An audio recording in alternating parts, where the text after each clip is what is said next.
ഏത് വിദ്യാലയത്തിൽ പഠിപ്പിക്കുന്ന പിൻബലത്തിലാണ് ദാ നിങ്ങൾ ഈ ചിത്രത്തിൽ കാണുന്നത് പോലെ വിദ്യാർത്ഥിയെ കൊണ്ട് ഈ BJP നേതാവിന്റെ കാല് ഈ സ്കൂള് കഴുകിപ്പിച്ചത് എന്ന് പൊതുസമൂഹത്തോട് RSSകാർ വ്യക്തമാക്കേണ്ടതായിട്ടുണ്ട്. കേരളത്തെ വളരെ ഞെട്ടിക്കുന്ന ഒരു വാർത്ത കഴിഞ്ഞ 2 ദിവസമായി റിപ്പോർട്ട് ചെയ്യപ്പെടുകയാണ്. RSSന്റെ നിയന്ത്രണത്തിലുള്ള വിവിധങ്ങളായ വിദ്യാലയങ്ങളിൽ വിദ്യാർത്ഥികളെ കൊണ്ട് നിർബന്ധിതമായി പാദപൂജ ചെയ്യിപ്പിക്കുന്ന വീഡിയോകൾ, വാർത്തകൾ സംസ്ഥാനത്തെ വിവിധ ജില്ലകളിൽ നിന്ന് ഇപ്പോൾ റിപ്പോർട്ട് ചെയ്യുകയാണ്. യഥാർത്ഥത്തിൽ നമ്മുടെ കേരളത്തിലെ പൊതുവിദ്യാലയങ്ങളുടെ സ്കൂൾ വിദ്യാഭ്യാസത്തിന്റെ ഏറ്റവും പ്രധാനപ്പെട്ട ഒരു പ്രത്യേകത ആ വിദ്യാഭ്യാസം ജനാധിപത്യ, മതനിരപേക്ഷ, പുരോഗമന മൂല്യങ്ങൾ ഉയർത്തിപ്പിടിക്കുന്ന വിദ്യാഭ്യാസമാണ് എന്നതാണ്. ആ ജനാധിപത്യ, മതനിരപേക്ഷ, പുരോഗമന മൂല്യങ്ങൾ ഉയർത്തിപ്പിടിക്കുന്ന കേരളത്തിലെ സ്കൂൾ വിദ്യാഭ്യാസ മേഖലയെ സംഘപരിവാർ വൽക്കരിക്കാൻ ആവശ്യമായ ഒരു വലിയ പരിശ്രമം ബോധപൂർവം കേരളത്തിൽ RSS നടത്തുന്നു എന്ന് നാം വളരെ ഗൗരവത്തോടെ കാണേണ്ടതായിട്ടുണ്ട്. ചാതുർവർണ്ണീയ വ്യവസ്ഥിതി RSS എല്ലാ കാലവും മുന്നോട്ട് വെക്കുന്ന അവർ തത്വദീക്ഷിതയാണ്. ആ ചാതുർവർണ്ണീയ വ്യവസ്ഥിതിയുടെ ഒരു അണിയറ പ്രവർത്തനമാണ് സ്കൂളുകളിലൂടെ നടത്താൻ RSS ഇന്ന് പരിശ്രമിച്ചുകൊണ്ടിരിക്കുന്നത്. മതവിശ്വാസങ്ങൾ ഓരോ മനുഷ്യന്റെയും സ്വകാര്യതയാണ്. എല്ലാവരും വിശ്വാസികളാണ്, പലരും പല നിലയിലുള്ള വിശ്വാസങ്ങൾ വിശ്വസിക്കുന്നവരാണ്. അവരെല്ലാം അവരുടെ വ്യക്തിപരമായ ജീവിതത്തിൽ ഇത്തരം വിശ്വാസങ്ങളെല്ലാം കാത്തു സൂക്ഷിക്കുന്നവരുമാണ്. ഏതെങ്കിലും ഒരു വിദ്യാർത്ഥി ഏതെങ്കിലും ഒരു അധ്യാപകന്റെ കാല് തൊട്ട് തൊഴുതാൽ അതൊരു വിവാദമാക്കേണ്ട കാര്യം ഉണ്ടായി ഞങ്ങൾ കാണുന്നതേയില്ല. പക്ഷേ നിർബന്ധിതമായി സ്കൂളുകളിൽ വിദ്യാർത്ഥികളെ കൊണ്ട് പ്രത്യേകമായി പരിപാടികൾ സംഘടിപ്പിച്ച് റിട്ടയർഡായ അധ്യാപകരെ കൊണ്ട് ഉൾപ്പെടെ ഇത്തരം പ്രവർത്തനങ്ങളിൽ വിദ്യാർത്ഥികളെ നിർബന്ധിച്ച് ഏർപ്പെടുത്തുന്ന രീതി ഒരു കാരണവശാലും ഒരു പുരോഗമന സമൂഹത്തിന് ചേർന്ന രീതിയല്ല എന്ന് നാം മനസ്സിലാക്കേണ്ടതായിട്ടുണ്ട്. ഇതിൽ നാം കാണേണ്ട പ്രധാനപ്പെട്ട ചില ഭരണഘടനാ നിരീക്ഷണങ്ങളുണ്ട്. ഇപ്പോൾ നമ്മുടെ ഹൈക്കോടതി, പ്രധാനപ്പെട്ട ഹൈക്കോടതിയിൽ 2025 ജൂൺ മാസം 27-ാം തീയതി പ്രധാനപ്പെട്ടൊരു വിധി ഹൈക്കോടതി പറയുന്നുണ്ട്. ജസ്റ്റിസ് C ജയചന്ദ്രന്റെ ബെഞ്ചാണ്. അത് സുൽത്താൻ ബത്തേരിയിലെ ഒരു കേസുമായി ബന്ധപ്പെട്ട് ഹൈക്കോടതി പ്രത്യേകമായ ഒരു അമിക്കസ് ക്യൂറിയെ തന്നെ വിദ്യാർത്ഥികളെ എങ്ങനെ കൈകാര്യം ചെയ്യണം എന്നതിനെ സംബന്ധിച്ച് നിയോഗിക്കുന്നുണ്ട്. അതിലെ അമിക്കസ് ക്യൂറിയുടെ നിരീക്ഷണം പ്രത്യേകമായി ഹൈക്കോടതി വിധിക്ക് സൂചിപ്പിക്കുന്നുണ്ട്. The learned amicus curiae specially invited this court attention to the UN Convention on the Rights of Child 1989. എന്നിട്ട് അതിനകത്തൊരു വാചകം അണ്ടർലൈൻ ചെയ്ത് പറയുന്നുണ്ട്.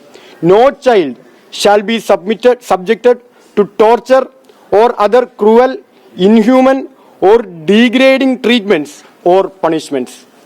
സ്വാഭാവികമായി ഈ വാചകം നമ്മളെല്ലാവരും അടയാളപ്പെടുത്തേണ്ട ഒരു വാചകമാണ്. തുടർന്ന് അദ്ദേഹം പറയുന്ന ആ കൺവെൻഷനിൽ തന്നെ article 16.1 No child shall be subjected to arbitrary or unlawful interference with his or her privacy, family, nor to unlawful attack on his or her honor and reputation.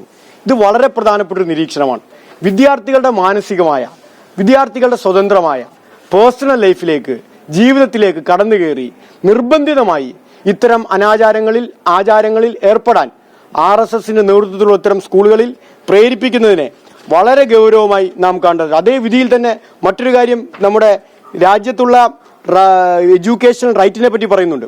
Section 17 of right of children to free and compulsory education act 2009 കോടതി quote ചെയ്യുന്നുണ്ട്. Prohibition of, വളരെ പ്രധാനപ്പെട്ട സെക്ഷനാണ്, prohibition of physical punishment and mental harassment to children. No child shall be subjected to physical punishment or mental harassment. യഥാർത്ഥത്തിൽ ഈ സ്കൂളുകളിൽ നടക്കുന്നത് കുട്ടികളെ മാനസികമായി പീഡിപ്പിക്കുന്ന സമീപനമാണ്. ഈ മാനസികമായ പീഡനം സ്വീകരിക്കുന്ന വിദ്യാലയങ്ങൾക്കെതിരായി അതിശക്തമായ നടപടി കേരളത്തിലെ ഗവൺമെന്റ് സ്വീകരിക്കണം എന്ന് കേരളത്തിലെ വിദ്യാഭ്യാസ മന്ത്രിയെ നേരിട്ട് കണ്ട് SFI ഭാരവാഹികൾ എന്ന നിലയിൽ ഞങ്ങൾ പരാതി കൊടുത്തിട്ടുണ്ട്. അടിയന്തരമായ അന്വേഷണം നടത്തി അതിൽ നടപടി സ്വീകരിക്കാം എന്ന് കേരളത്തിലെ പൊതുവിദ്യാഭ്യാസ വകുപ്പ് മന്ത്രി നമ്മളോട് പറഞ്ഞിട്ടുണ്ട്. ഞങ്ങൾക്ക് കേരളത്തിലെ രക്ഷിതാക്കളോടാണ് പറയാനുള്ളത്. സ്വാഭാവികമായി RSSനോട് ഇങ്ങനെയൊന്നും ചെയ്തു പോയേക്കരുത് എന്ന് പറഞ്ഞാൽ സ്വാഭാവികമായി RSS ചെയ്യാൻ പോകുന്നില്ല എന്ന് നമുക്ക് എല്ലാവർക്കും അറിയാം. മണ്ട പോയ തെങ്ങിലാണ് ഇപ്പോഴും RSS കയറിയിരിക്കുന്നത്. ചാതുർവർണ്ണ വ്യവസ്ഥിതിയെ നടപ്പിലാക്കാൻ ആവശ്യമായ എല്ലാ പ്രവർത്തനവും അവർ നടത്തിക്കൊണ്ടേയിരിക്കും. അതുകൊണ്ട് RSSനെ ഉപദേശിച്ച് നന്നാക്കി കളയാം എന്ന തെറ്റിദ്ധാരണയൊന്നും നമുക്കില്ല. പക്ഷേ ഞങ്ങൾക്ക് പറയാനുള്ളത് ഇത്തരം സ്കൂളുകളിൽ പഠിക്കുന്ന വിദ്യാർത്ഥികളോടും രക്ഷിതാക്കളോടുമാണ്. ഗുരുപൂജ എന്ന പേരിൽ അവരെന്താണ് കേരളത്തിൽ നടത്തിയത് എന്ന് കേരളത്തിന്റെ മനസാക്ഷി തിരിച്ചറിയേണ്ടതായിരുന്നു.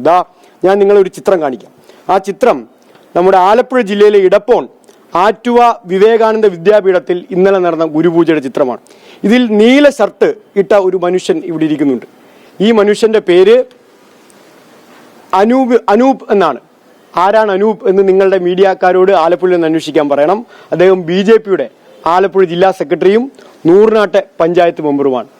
ഏത് വിദ്യാലയത്തിൽ പഠിപ്പിക്കുന്ന പിൻബലത്തിലാണ് നിങ്ങൾ ഈ ചിത്രത്തിൽ കാണുന്നത് പോലെ വിദ്യാർത്ഥിയെ കൊണ്ട് ഈ BJP നേതാവിന്റെ കാല് ഈ സ്കൂള് കഴുകിപ്പിച്ചത് എന്ന് പൊതുസമൂഹത്തോട് RSSകാർ വ്യക്തമാക്കേണ്ടതായിട്ടുണ്ട്.